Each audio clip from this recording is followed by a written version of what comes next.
Oh iya, silakan ke atas panggung nomor 19. Ya, semangatnya. Asik. Ayo. Kayak ini si gembala sapi. Yoholiday, yoholi, yoholi, yoholiday.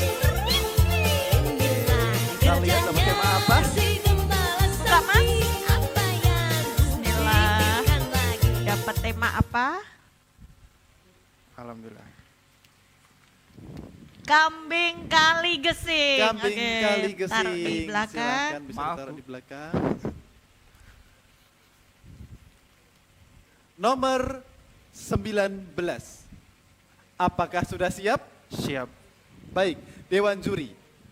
Teman-teman peserta yang lain dan pemirsa yang telah bergabung secara online maupun offline, mari kita saksikan nomor urut 19 dengan tema Kambing Kali Gesing. Tunjukkan pesonamu. Baik, terima kasih atas kesempatan waktunya. Assalamualaikum warahmatullahi wabarakatuh. Sebelum saya mulai, kami sebagai mahasiswa peternakan yel-yel dari Undaris, yaitu kalau saya bilang peternakan jaya, peternakan jaya, peternakan jaya, jaya, jaya, dan langsung disambut salam cinta dari ujung kadang ya. Minta tolong untuk suaranya. Pertama, peternakan jaya, peternakan jaya, peternakan jaya, jaya, jaya. Salam cinta dari ujung kadang.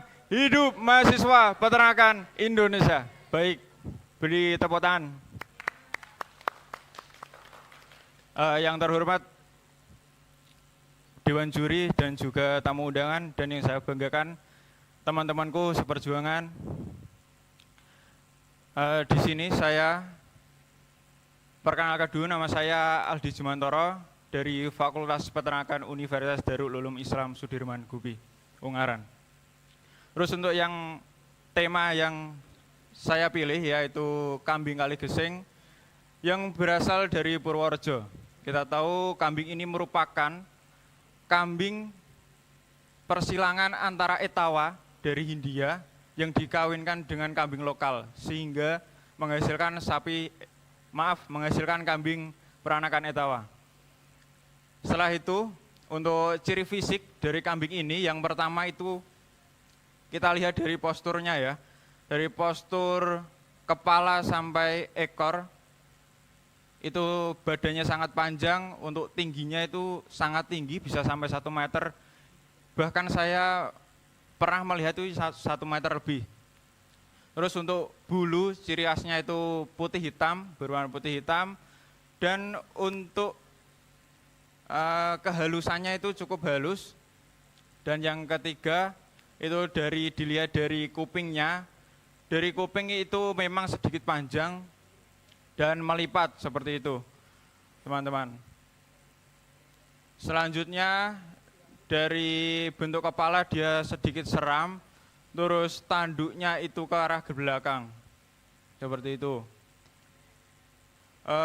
Untuk kalau kita bicara tentang genetik ya, genetik merupakan sifat yang dapat diturunkan dari tuanya. Yang dapat diturunkan itu adalah ada sifat jelek dan sifat bagusnya. Nah, maka dari itu bagaimana kita menilai, bagaimana kita memperbaiki, yaitu dengan ilmu pemuliaan. Dengan ilmu pemuliaan itu caranya biasanya menyilangkan dari tetua yang unggul. Kebetulan saya kemarin PKL di BET Cipelang, dan itu menyilangkan dari kedua tetua yang unggul yang memiliki yang satu. Yang pertama itu adalah dari PBBH-nya, itu bagus. Terus dari sifat reproduksinya dia tidak ada masalah, seperti itu. Terus ada banyak hal yang lain yang mungkin dicatat dari recording tetuanya dulu, itu meminimalisir adanya kejelekan dari sifat tersebut dan mengambil banyak sifat baik dari tetuanya tersebut. Begitu juga dengan kambing ini, itu berasal, yang saya bilang tadi, berasal dari pejantan Etawa dari India yang dikawinkan dengan kambing lokal, sehingga apa sih keunggulannya? Yang pertama itu dia mudah beradaptasi. karena sudah dikawinkan dengan kambing lokal sehingga dia mudah beradaptasi, dia tidak mudah stres. Sehingga untuk PBBH-nya itu cukup baik, konsumsi pakannya dia cukup baik. Dan keunggulannya lagi untuk kambing ini merupakan kambing dwiguna, seperti itu. Bisa diambil dari segi dagingnya maupun dari segi susunya. Nah, untuk produksinya kambing PE itu bisa mencapai 1 sampai 1,5 liter. Seperti itu. Dan untuk kualitasnya dibandingkan dengan kambing-kambing jenis lain, PE memiliki keunggulan dari kualitas susunya. Meskipun secara produksi jika dibandingkan dengan kambing-kambing sapera, sanen itu dia lebih sedikit, tetapi untuk kualitasnya dia lebih unggul. Sehingga mengapa perlu dikembangkan, disilangkan dengan kambing-kambing impor, yaitu supaya produksinya dia lebih banyak dan juga kualitasnya itu lebih baik, seperti itu. Untuk manfaatnya, kemanfaatan dari kambing PE sudah saya jelaskan tadi. Yang pertama dari daging, dari susu, dan yang lagi viral untuk akhir-akhir ini yaitu untuk kontes, teman-teman. Jadi kambing ini ada beberapa parameter yang dinilai untuk kontes, baik dari segi bulu, postur, bobot badan, kepala, telinga, dan lain-lain. Seperti itu. Untuk kontes biasanya dia digradekan dari grade A, B, C, dan D sampai E. Untuk inovasi dari saya, biasanya untuk peternak-peternak modern saat ini, saya kira butuh IoT atau Internet of Things. Nah, gunanya apa sih Internet of Things ini? Adalah suatu teknologi, suatu sistem, di mana teknologi ini nanti ada sensornya.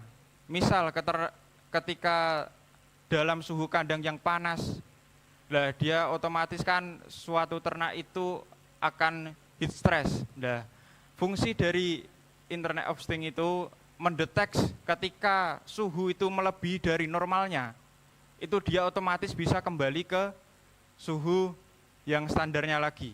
Lah, ini dari peternakan butuh bantuan, mungkin kerjasama dengan teknik informatika. Seperti itu, untuk menciptakan teknologi yang seperti ini, dan mungkin untuk peternakan sendiri masih kurang, dan itu butuh bantuan dari teknik informatika sendiri. Dan selanjutnya, untuk pemanfaatan limbahnya, itu kambing PE bisa dijadikan tambahan nilai ekonomis jika limbahnya itu dapat diolah, seperti pupuk kandang dengan difermentasi dan lalu dijual, itu bisa mendapatkan ekonomi yang lebih, seperti itu. Terus untuk yang diperhatikan lagi yaitu untuk breeding, untuk pengembang biakan PE itu perlu diseleksi untuk menciptakan genetik yang lebih unggul dibandingkan tetuanya, sehingga tidak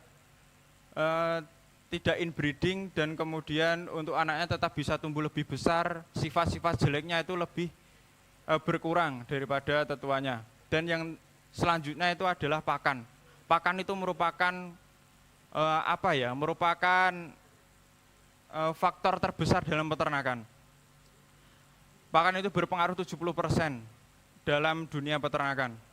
Yang saya ketahui, alhamdulillah saya juga nyambi di suatu pekerjaan itu ada ransum, dan itu kebetulan juga ransum kambing untuk kambing dan domba. Di situ tertulis bagaimana ransum itu presentase yang dibutuhkan dari setiap fasenya kambing. Misal cempe, dia butuh protein berapa, usia remaja dia butuh protein berapa, yang tua butuh protein berapa, dan untuk yang menyusui berapa, itu sudah dibagi sendiri. Nah, itu perlu kita perhatikan, dan mungkin untuk peternak skala konvensional itu belum terlalu memperhatikan. Nah, mungkin dari saya, saran dari saya, semoga peternak yang konvensional maupun peternak-peternak lain bisa diperhatikan untuk pakan, karena pakan merupakan faktor terbesar dalam peternakan, dalam pemeliharaan. Seperti itu. Sebelum saya tutup, mungkin saya akan melemparkan suatu pantun, nanti teman-teman dibantu ngomong cakep gitu ya. Ya, jalan-jalan ke Yogyakarta. Jangan lupa beli lumpia. Kalau ingin ternak sukses dan jaya, pelajarilah teori dan prakteknya. Mungkin sekian dari saya. Wassalamualaikum warahmatullahi wabarakatuh. Waalaikumsalam warahmatullahi wabarakatuh. Jika pengen